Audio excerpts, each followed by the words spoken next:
ইয়াত আহি উপস্থিত হওঁ।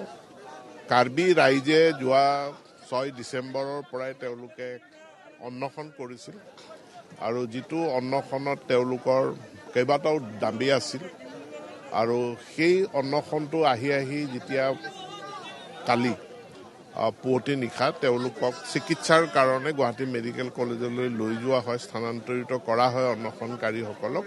তাৰ পাছতে এক অনাকাংক্ষিত পৰিস্থিতি এটা সৃষ্টি হয়, যিখিনি আমি সকলোৱে জানো।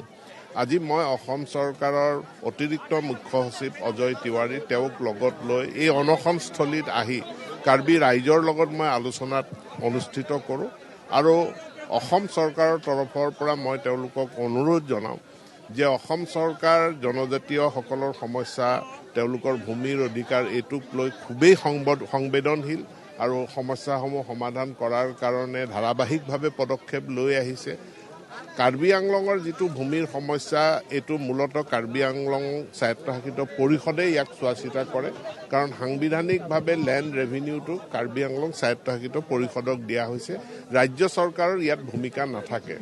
কিন্তু তেওঁলোকে জনায় যে এইটো কেৱল ভিজিআৰৰ সমস্যা নহয়, তাৰ লগত আৰু বহল গ্ৰেটাৰ এণ্ড ব্ৰডাৰ বহুত কাৰ্বিসকলৰ অস্তিত্বৰ প্ৰশ্নক লৈ বহুতখিনি ইছ্যু ইয়াৰ লগত জড়িত হৈ আছে। ইয়াৰ পৰিপ্ৰেক্ষিততে মই তেওঁলোকক আহ্বান জনাওঁ যে অসম চৰকাৰে অতি শীঘ্ৰে এক ত্ৰিপাক্ষিক বৈঠক অনুষ্ঠিত কৰিব, অৰ্থাৎ ৰাজ্য চৰকাৰ, কাউন্সিল আৰু আন্দোলনকাৰী ৰাইজৰ প্ৰতিনিধিক লগত লৈ এক ত্ৰিপাক্ষিক বৈঠক অনুষ্ঠিত কৰিব আৰু তেতিয়ালৈকে তেওঁলোকৰ যি আন্দোলনৰ কাৰ্যসূচী আছিল, অন্বেষণ আছিল, তাক স্থগিত ৰখাৰ বাবে মই আহ্বান জনাওঁ।